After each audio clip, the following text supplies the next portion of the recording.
So in this video, we will be going a step further from the last video and talk about markets and how we can use markets to analyze social efficiency. So if you remember in the last video, we talked about how a demand curve emerges from the utility maximization of consumers. And we also talked about, well, we didn't talk about it, but in the same way, a supply curve of a given good is the result of the profit maximization of firms. And the constraint here is basically the resources that firm has at its disposal. Now, what this results in is a market where you have consumers who demand a good, producers who supply a good. Okay? And then with all these decisions by consumers and producers, there is a point at which the number of goods demanded by consumers and the number of goods supplied by producers is the same. Okay, so and that point is called the equilibrium, and in equilibrium we get an equilibrium price, and at that price we have a quantity that is demanded that equals the quantity supplied. As in other words, there is no shortage of that good, but there is also no excess production of that good. Now this is obviously a very, very simplistic model of a market, because in this type of market with what's called perfect competition, both firms and consumers are price takers. So we assume that neither firms nor consumers can affect the price. Now this is obviously not necessarily true in reality, right? Think about, certain suppliers can simply may have monopolies or quasi-monopolies, and as such they may be able to actually influence prices. Or this model may also not be the best when you have one intermediary like Amazon in a market and otherwise smaller sellers of the same types of goods, such as books. That model probably also breaks down, and we need a more sophisticated model. But to a first approximation, it's probably not such a bad idea to just look at any market with respect to supply and demand, whether that market is housing, whether that market is a labor market, and then we can work out the intricacies of each of those markets later on in more advanced courses. Okay, so do not think that what you see here is the final word of economists on markets. No, this is the starting point, and we all know that this is way too simple, but it's a useful starting point, and it's a useful starting point. I'll show you why in the next couple of slides. So why is it a useful starting point? Because this simple diagram of a supply curve and a demand curve actually helps us to do a very basic welfare analysis. Yeah? So we consider as welfare, so welfare here describes the entire size of the pie. And what is the pie here? Well, the pie is how many goods are produced at that equilibrium price. And then we can also analyze what share of that pie is given to consumers and what share of the pie is given to producers. So if you think about, a lot of policy questions, or if you think about the policy debate, typically when it is about taxation and transfers, you very often hear politicians arguing that, if we levy too high taxes, that may simply shrink the pie. And yes, if you give transfers to poorer people or to certain groups, you may get a more equitable distribution of the pie, but the pie shrinks. And so this simple market diagram here even if it's a bit too simplistic, but it's a good starting point for thinking about two things. How big is the pie? How big is the so-called social surplus? And how is that pie distributed between, in this case, producers and consumers? So let's start with the consumer side. So if we want to know what share of the pie goes to the consumers, our go-to measure for that is the so-called consumer surplus. Now the consumer surplus graphically here is that shaded area that you can see in those three triangles. Now what does the consumer surplus tell us? Well, it tells us for each type of consumer the rent that they get, not rent in terms of rent that you get for, if you rent something out, but an economic rent that they get from buying that good at the equilibrium price relative to what they're actually willing to pay for that good.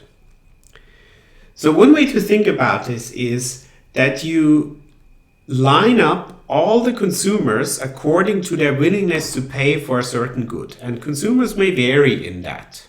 Right? So there are some consumers who are willing to pay an awful lot for a good, and others who have a very low willingness to pay.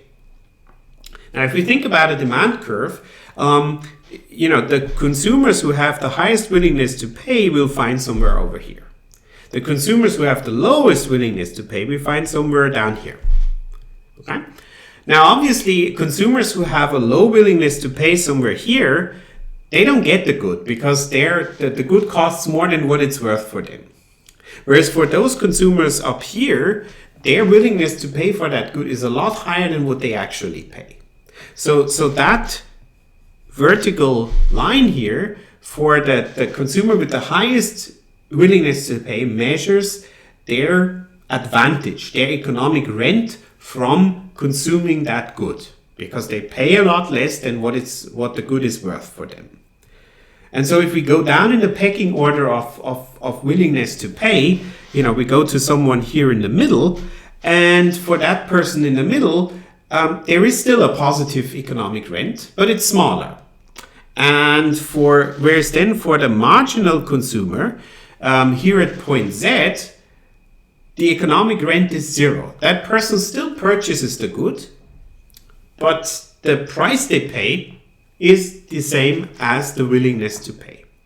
And so if you think again about all the consumers with their different willingnesses to pay, the consumer surplus is simply summing up over all those consumers. And so that's the consumer surplus. Now in graphs B and C, we see that the consumer surplus depends very much on the slope of the demand curve. Okay?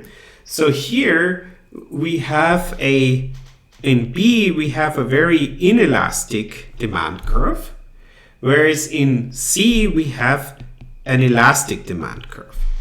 What does this mean? Well, it means simply that for a given change in price, here we have an increase in demand, but it's not very large, whereas here for a given change the increase in demand is very large. Okay, so it's a small change in prices leads to a huge change in the demand. Okay, or conversely, suppose the good is initially very cheap, then you have a small change in prices that reduces the demand by a lot. That's what an elastic demand curve tells us. Whereas here for the inelastic demand, a small change in prices would lead to a much lower reduction in demand. And there are lots of goods that have elastic and others that have inelastic demands. So for example, fuel for cars or for heatings are goods that have a very inelastic demand. It's not that when the price for fuel goes up by 10% that people drive a lot less, at least not in the short run. Whereas for luxury goods or for goods people can easily substitute away from, the demand is probably a lot more elastic, right? If you have, two types of, I don't know, these days in every supermarket, there is 50 different IPA types or IPA brands. To me, they all taste the same, but don't quote me on it, please. But if one of them all of a sudden raised their price from 250 currently to 450, then probably people would buy a lot less of that particular brand and would simply substitute somewhere else. Okay? And that consumer response to the price, so the demand response to changes in price, has then a huge effect on the consumer surplus. So the consumer surplus is a lot higher in a world where we have inelastic demand. Okay, so the in this case here, what you can see here is that for the first person, the person with the highest willingness to pay, that consumer surplus or that person's economic rent is very high, and simply that surface here is a lot larger than that surface here when the demand curve is very flat and you have a very elastic demand. Okay? Simply because consumers would, in the case of graph C, would rather substitute away from that good than actually tolerating a higher price. Okay, so their willingness to pay is, even for those with the greatest willingness to pay, is not that much higher than the actual equilibrium price is. Okay. And so that's important to know, because if you think about, later we want to look at how a government taxes those different items, and it may then play a huge role for the consumer surplus, as in the economic rent that consumers get, whether a good with inelastic demand is taxed or a good with elastic demand. So that will be very, very important, and we will see that this will explain why governments tax certain things like fuel and alcohol a lot more than other goods that consumers can easily substitute away from. And so the consumer surplus is one side, or is one part of the pie. The other part of the pie is called producer surplus. Okay, so the producer surplus in this case is the area shaded in red or pink. So in that case, it would be B, C, and E. Okay, so the equilibrium price again is here, and the logic of the producer surplus is similar to the consumer surplus. So for the first producer here is a producer that would enter the market and can produce at extremely low cost. So for them, the amount that they're getting for their good is a lot higher than the actual cost of entering that market and of producing. Okay, so the economic rent for that producer is very, very high. Now, for the marginal producer here, the economic rent is zero. So for them, it's just enough that they get to cover their marginal cost of production. Okay? And so the sum of all those economic gains over all the infinite number of firms here is the producer surplus. And so you can say that the social surplus is the consumer surplus plus the producer surplus. And the producer surplus is the share of the social surplus that falls onto the producers. Now, suppose the government intervenes in that market. And by the way, if I say intervenes, this doesn't mean, this is not a value statement. So I will often use the word intervene. It simply means that the government either taxes people or taxes one side of the market, gives a transfer to one side or another side of the market, or implements price or quantity restrictions. These, from a political perspective and from an economic perspective, may make perfect sense, but they represent interventions in the sense that without the government doing these things, taxing, giving a transfer, the market would look different. Okay? Prices and quantities would look differently. Now, suppose, for example, here, that the government would introduce a price restriction. So they say, we don't want these goods to be too expensive, but we want the price to be PR. Right? So think about, some governments want to restrict the price of fuel or of certain foods. Because they feel that the prices are too high. Or think about the city of Berlin that currently is in the process of introducing rent control. So the market rent in Berlin for certain types of apartments would be PE, but they want it to be PR. Okay? Now, what's going to happen in this simple market? This is the type of analysis that we'll be doing a lot in this course.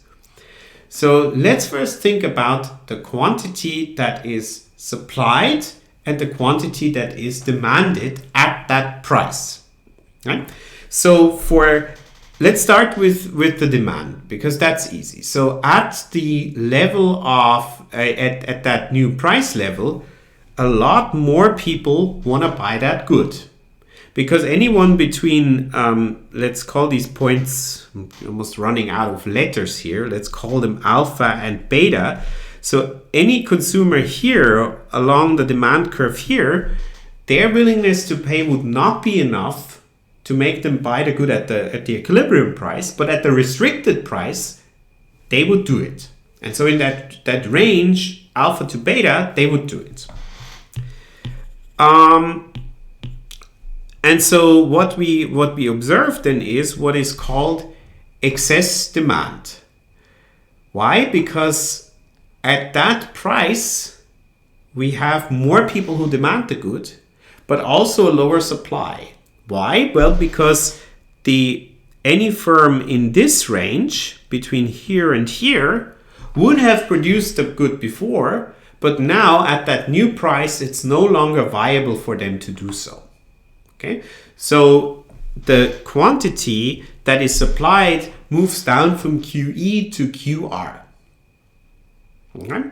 And so what we have then is we have excess demand in that market, as in we have a lot more pieces of that good that are getting demanded than are being supplied to the market. And now we can think about what happens to the consumer surplus and the producer surplus. And a lot of things change. So the producer surplus shrinks by B. Where does B fall? The surface B falls onto the consumers, because they can now get the good at a lower price, so their economic rent is higher. Remember, for the first person who has the highest willingness to pay, the initial the initial economic rent was this, and now the new economic rent is also that blue and the green bit. Okay, so they get that additional economic rent.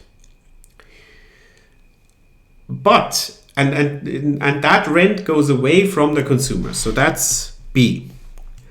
But there is also one thing that's called deadweight loss, and that's what is the orange triangle here, and that is the welfare loss in the entire market, because at that lower price, fewer goods are supplied and consequently also consumed. So the quantity consumed and supplied is lower, right? And that deadweight loss is shared by the consumers up here and by the producers down here.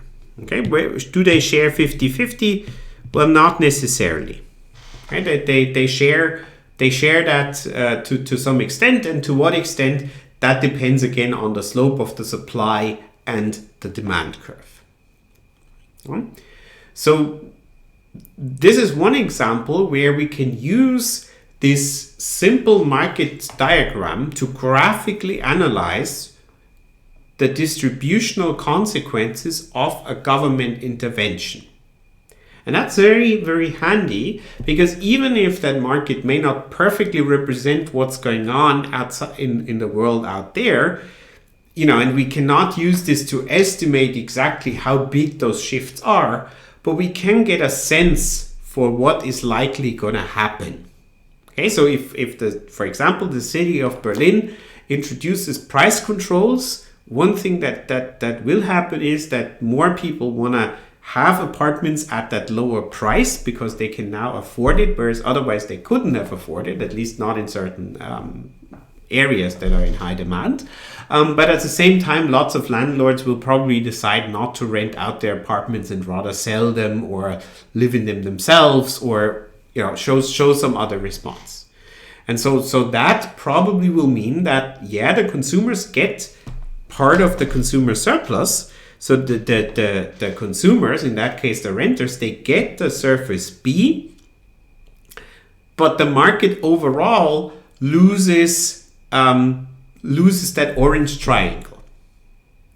And the question is now, for any society, what weight do they attach to that redistribution, that the consumers get that surface B, and what weight do they attach to that deadweight loss?